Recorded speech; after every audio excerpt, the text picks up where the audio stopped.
So, well, what happened to President of the Philippines? Never to be given money. Di ba sabi ka, I'm working in the Philippines, lower money, and offer just anything with chains. You know what? So, allocation of Philbira Home to Lumpo Subdivision, Manila Street Barangay Bahay to Road 20 Congressional Mindanao Highway Cyber Street and Road Upstairs. So, pumasok ako dito para sabihin ko sa inyo yung story ko para maintindihan nyo. Pumasok ako dito in 2021 during pandemic to Barangay Santo Niño, San Isidro, Galas, Quezon City, Bagong Buhay. O street location of Sampaloc and Santa Mesa. So, matagal na ako sa amo ko doon, parang 10 years. So, mababait yung amo ko na yun kahit na kahit mababa ang suldo ko doon. So, silang gumagawa ng mga documents ko, PhilHealth. Pero dito na, lumipat ako dito sa kaibigan niya, kay Zany Sinaida of Penaldo. Walang nangyayari. All devastated shit. She's 82 years old. Di ba sabi ko nga, pag hindi ibigay ni President Marcos ang cash money ko sa BPI, tatapusin ko yung matanda na yon. Saying correctly is bad experiences because all the verses have to me is right. Sabi nila, kasi ang sweldo ko talaga dito 4,000 monthly. So, 6 months siya dito, umuwi siya sa Philippines kasi sa abroad yung mga anak niya sa 2 Canadian engineer. Kaya sabi ko, amo ko diba engineer, retired or is retired. Baka kasabot siya sa flood control. Di ba dapat imbestigahan nyo? Ang palayo niya, Sini. Ang pangalan niya, Sinaida of Penaldo. Yun. Itong street ng bahay namin is number 3 Pelvera Home, Dakalang Lumpo Subdivision. So, that's very hit. And, you know what? Kaya dapat tinataasan yung sweldo ko, di ba? Is minimum for May, something of W's or maid. So, international or whatever, Philippine is 6K o pataas. Kasi, ako pa na pag-iiwanan ng bahay na to. You know what? Pag umuwi siya, dapat nga uwi na ngayong time, ngayong September, kasi nga nagkaroon siya ng problem to green card in USA kasi doon siya natili sa anak niyang nurses sa Amerika. Tapos andito na siya ngayon sa Canada, doon yata siya magbabagong taon kasi nga napapanood niya sa Philippines all this earthquake disaster. Natakot siya kasi wala naman siya mga anak dito, ang anak niya nasa abroad. So ako naiiwan sa bahay, ako nagbabantay, may room naman ako dyan, nakalak yung buong bahay namin. So, pag umuwi siya, ay nabubuisit ako. All something difficult, right? Ang sweldo ko, binabalik niya sa 4K. Tinatanggal yung toki kung, biruin mo, ang allowance ko toki lang, samantala, ang mamahal ng mga bilihin ngayon, ang 1,000 mo. Pag binimula ng rice, something rice, puro always is 10 kilo pang isang buwan. Parang, ang kakainin mo all rice is something diabetes. Tapos, ang matitira sa'yo, magkano lang 1,000 o 1,000 high above. Gagalawin mo po ang sweldo mo, kaya hindi ako nakakaipon eh. Lalo ngayon dalaga ako, syempre maluha ako sa buhay. Kaya, sinasabi ko sa gobyerno, di ba, pag hindi nila ibigay, so ang gagawin ko, I just getting my fault and other fault will this will be not to me. Ipapaduli ko siya or papatulpo. Babayaran niya sa akin kung magkano talagang start ng maid at yung allowance na naiiwan ako sa Philippines na nasa abroad siya. Ibig sabihin, isa siyang Pilipinong legal na nagpapasildo sa mga tao dito sa Pilipinas. Kasama siya sa plunder, whatever the meaning of illegal whatever consultation. Kasi gusto niya makamura kasi galing ko sa kabila, galing ko sa kaibigan niya. Tinawagan kong nagpasok sa akin dito, sabi ko, bakit ganyan ang baba? Sabi niya, hindi maghanap ka na lang ng iba.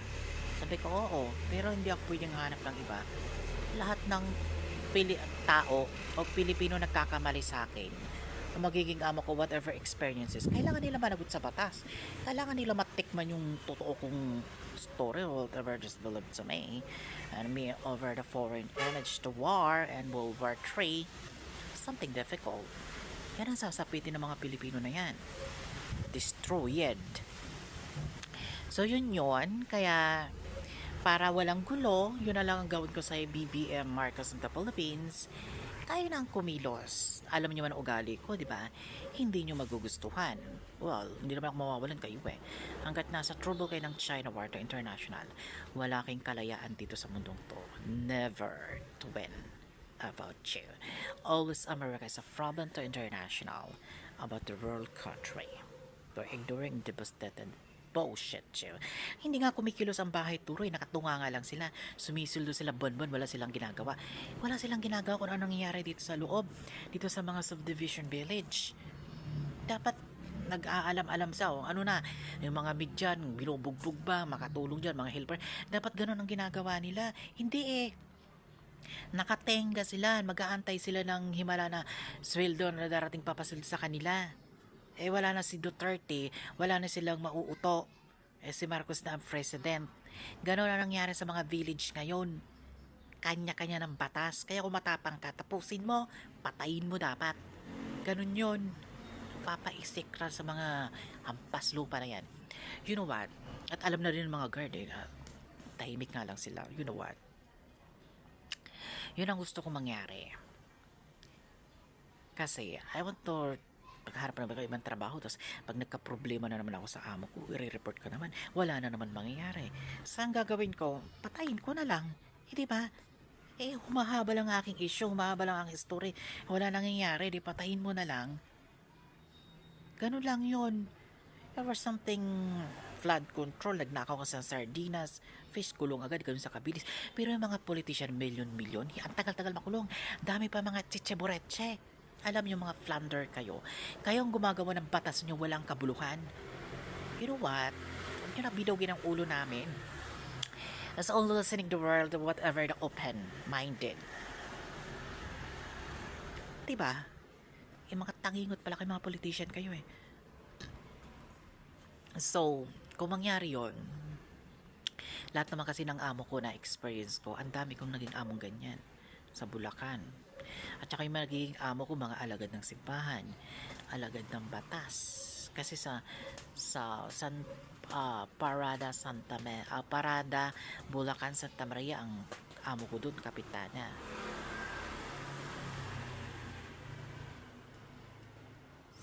Celestina Celine Ligaspe, kilala nyo yun, kapitana ng Parada Santa Maria.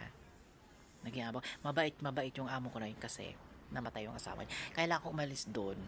Yung mga anak masyadong, siyempre maganda ako, ang kabataan ko, na nagsiselos, na insecurity sila. Lahat yun naka-record eh. Tapos yung iglesia ni Cristo, naging amo ko rin. Nadimanda ko kaya yun, natanggal sila pag-iglesia kasi nadili yung sweldo ko noon at nagkasakit. Basta maraming story. Lahat talaga mangyayari pag ako humarap sa court justice in the Philippines. Lahat sila papatawag ko. Kilala ko naman ang apelyido nila eh. Pangalan nila kahit anong gawin nilang retoke. Kilala ko ang birth certificate nila. Dahil lahat nagiging amo ko, tinatandaan ko at linalagay ko sa kukuti ko kung paano ako mag-politics. So, yun yun. So, para hindi malaking iskandalo kasi pag malaking iskandalo bakit ako mahihiya? Eh wala naman akong ginagawa. Kayo may ginagawa sa akin. Inagawan niyo ako ng future or whatever my life is changed because I'm a rich and this earth, our foreign life and wars and Asia. Hindi ko na problema yon. Blessing sa akin ng Christ yun kung paano ako naging memorable sa kanyang history. Pagiging religious na sexual. Eh kayo, hindi kayo ganoon. Moral kayo at pokpo kayo. Puro pera at panglalamang sa kupang alam nyo. So yun yun, I will encourage you and prepared because maghaharap tayo sa husgado. So, ang anak ng amo ko ay she is nurse USA. Tapos yung anak niyang engineer is Canada. Pwede ko sila ipatanggal kay Prime Minister Carney, at kay President Donald Trump, ang kanyang anak na nurse, may asawang foreigner. Madali yung ligpitin. Sasabihin ko lang sa government international to Canada politician in America and her in the Philippines.